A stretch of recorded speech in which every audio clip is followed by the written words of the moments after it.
Marvel's Spectacular Spider-Man 174 hit store shelves and spinner racks in March of 1991, the same month the Soviet Union was dissolved and Tyler the Creator was born. This issue begins with Peter Parker pulling double duty as Spider-Man and covering his boss J. Jonah Jameson's inauguration of the new Daily Bugle building and commemorative statue. While taking photos of the event, Peter's spidey senses are triggered when a dark van passes by. Following the van leads to shots fired and Spider-Man discovering a dead body inside. It seems like the perpetrator has ripped a hole through the van and found their way to the sewer systems below. Leaving the police to investigate, Peter returns to the ceremony just in time to warn everyone of imminent danger as Jonah's inaugural statue of himself crumbles to the ground. Rushing off once again as Spider-Man, Peter dives deep into the underground and comes face to face with none other than Dr. Octopus. After a short fight, Doc Ock buries Peter under a mountain of rubble and makes his way to the new Bugle building from underground. Mary Jane, worried about her husband's extended absence, heads to the basement, only to be trapped by Doc Ock himself. Octavia storms into Jameson's new office and demands $20 million, or Mary Jane, along with the entire building, will be turned to dust. The story continues in issue 175.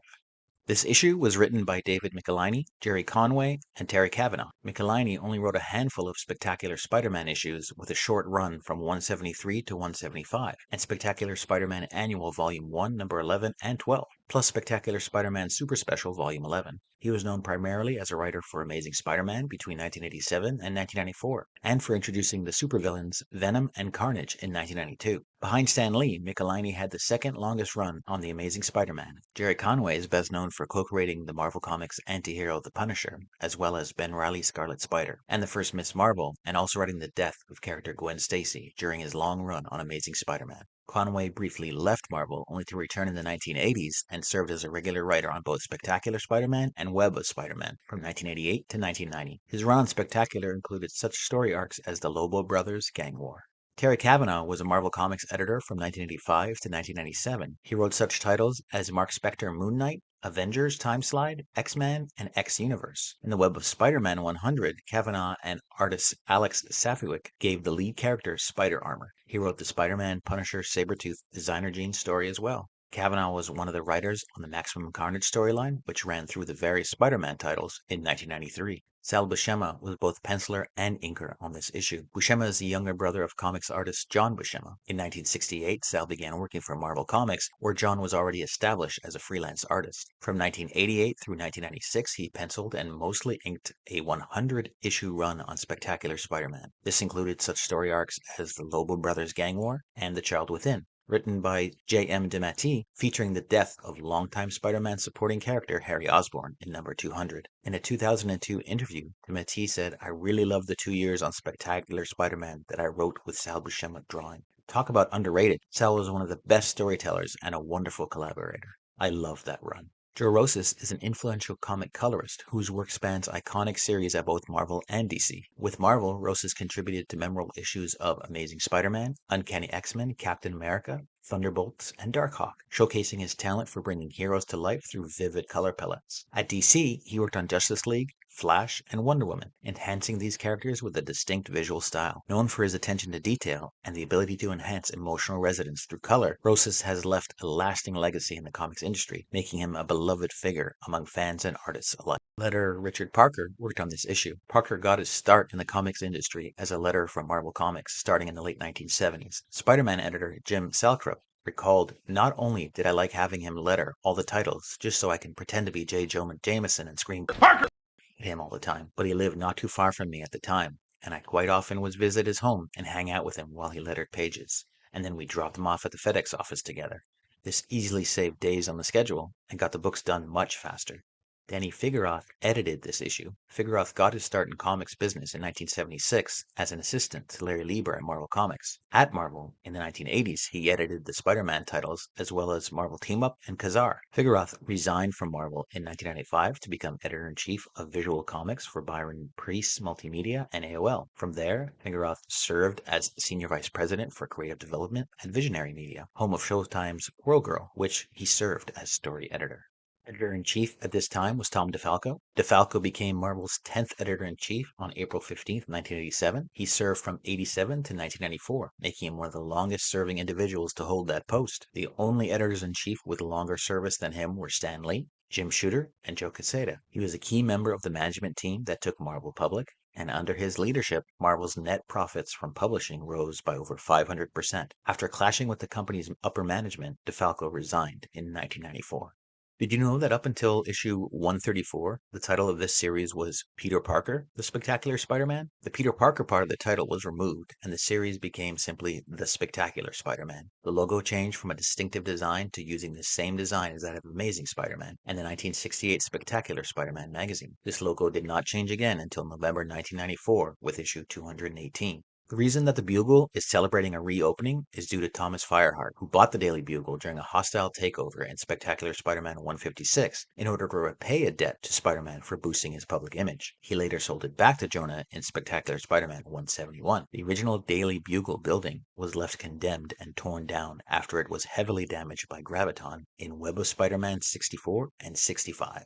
Interesting to note that there is a slight continuity error with the cover of this issue. While the story has Doc Ock in white and Mary Jane in tan and purple, the cover shows Doc Ock in green, while MJ is in white. So, how often are statues erected in New York City? Well, since 2022, the city has seen more statues of women being erected to highlight their contributions to society. Just last year, there was a Ruth Bader Ginsburg statue installed atop the New York State Supreme Courthouse in Manhattan, a statue of Shirley Chisholm in Brooklyn's Prospect Park. Chisholm was the first black woman elected to the U.S. Congress. There's also a statue of Catherine Walker on Staten Island. She was a lighthouse keeper celebrated for saving lives. None of these statues have ever crumbled to the ground. This issue features a pretty sci-fi looking underground version of the sewer system and the new Bugle building. But what does it really look like under the city? I found some interesting locations you can actually visit. I doubt you'd find Doc Ock lurking there though. Crown Finish Caves is located at the intersection of Bergen Street, Franklin Avenue. Built as a brewery way back in 1849, the owners added an ice house to the intersection in 1866 and a tunnel to connect it to the brewery. The space is currently being occupied by Crown Fish Caves, a cheesemaker that uses the underground space to age its stinky dairy products. The Freedom Tunnel is located under Riverside Park and has long been a fixture of New York City urban exploration lore. Freight trains operated through the tunnel until 1980, and when regular operations on the track ended, the stretch became a haven for graffiti artists. Rumor has it that the tunnel got its name from Chris Freedom Pape, a notable graffiti artist who produced stunning work in the space. In 1991, Amtrak began using the tunnel once again, and it is no longer a city beneath the city that it was decades ago. Doc Ock ransoms the Bugle building and Mary Jane for $20 million, or about $46 million today. So what can you get for $46 million? Well, a waterfront mansion located on Miami's Star Island, Jean-Michel Basquiat's Versus Medici, a 1982 painting, a Gulfstream G55 jet can range from about 40 to 50 million, Amel's 180 super yacht, a 180-foot luxury yacht, or you can get two Bugatti La Voiture Noire, or a penthouse at 432 Park Avenue. Or you can splurge and spend $40 on a pair of sunglasses from Amazon that look very similar to the pair Doc Ock is wearing on the cover. Considering I'm reviewing comics that are mostly from my childhood collection, it's a no-brainer that I absolutely love this issue. For me, there was none better than Sal Buscema when it came to Spider-Man. I loved how Buscema brought Spider-Man to life with fluid body movement, clean lines, and incredible visuals. Sal's Spider-Man was my Spider-Man growing up, and pound for pound, I still consider him one of the best in the biz. While doing my research on this issue, I came across a few articles discussing Sal's choices regarding Spider-Man's eye lenses. Many people noted that Sal chose to keep them fairly static, and instead have his body give us an inclination into Spider-Man's emotions. I had never noticed this before, and I went back and flipped through this issue. Sure enough, Spidey's eye lenses never move, and when he does express any type of emotion, his mask stays perfectly still. It's fascinating. Another nuance about Buscema's work is how he draws Spider-Man in profile. I absolutely love it. Really striking visuals. Buscema also had a knack for giving fluidity and ease of movement to Dr. Octopus, a character who visually can be difficult to draw and have him look natural. When Buscema has Spider-Man and Doc Ock in close quarters in the sewer, the visuals don't appear stuffed with too much. It's a perfect level of detail to drive the story along. This issue isn't very rare or sought after, so I'm seeing decent prices for it. I see it selling for $6.40 on mycomicshop.com and $5.99 on eBay. 1991 was a very strong year for Marvel. The popularity of titles like Amazing Spider-Man, which introduced Carnage in 1991, and The New Mutants, featuring the debut of Deadpool, coupled with the strong sales for X-Men titles, propelled them to the top. DC was also performing well, especially with Batman titles following the success of the 1989 film, though Marvel was typically the market leader throughout 1991. 1991 was also the beginning of a shift away from traditional newsstands to specialty comic stores instead. Specialty stores allowed publishers and distributors to target a dedicated readership with higher quality monthly titles without concerns over unsold copies. Of the top-selling comics in 1991, Spider-Man and Uncanny X-Men were the top titles. However, X-Men fully dominated the market with no less than 5 direct X-Men titles and 3 related titles like Wolverine, New Mutants, and Heart of Darkness on the list. Marvel's dominance was in full swing, owning 91 out of the top 100 titles for the year, while the rest were 8 by DC and 1 by a DC Dark Horse collaboration called Batman vs. Predator. With high-selling numbers comes an influx of advertisers, and this issue has no less than 7 different brands selling their wares. General Mills has ads for Lucky Charms and Honey Nut Cheerios, while Capcom and Konami was pushing Nintendo and Game Boy games. Game publisher Arcadia was heavily promoting its new Silver Surfer game for Nintendo. The game received mixed reviews and was called out for its difficulty. The music of the game, however, is highly praised for its composition and technical accomplishments. The second ad for the game featured a high score contest, where a winner received a customized Silver Surfer jet ski. If anyone has this thing, please send me photos. The card collecting craze was also in full swing, and NBA Hoops ran 2 ads in this issue. One of the standard cards, but another for the Hoops Collect-a-Book series. I tried to find a comic shop listed in this issue, but was unable to, so I looked for an octopus-themed comic shop and got pretty close. Octopus Books is a bookstore that features graphic novels and mangas and is located at 116 3rd Avenue at Bank Street in Ottawa, Canada. You can also visit them at octopusbooks.ca.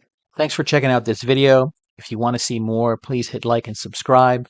If you have suggestions for comics you want me to deep dive into, please leave a comment below. Please help and support real artists. AI is great